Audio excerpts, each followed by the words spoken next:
Should को बारीकी से जाने।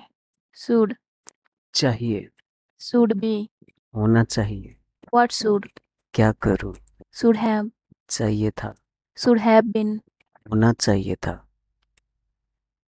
शुड, चाहिए। मुझे वो चाहिए, I should go there. Note, subject plus should plus verb one plus object. Should भी होना चाहिए, उसे घर पर होना चाहिए।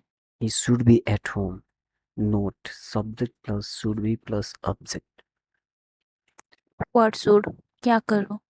मैं क्या करूं, what should I do. note wh family plus should plus subject plus verb first, should have, चाहिए था। उसे मुझे बताना चाहिए था, he should have told me. Note, subject plus should have plus verb three plus object.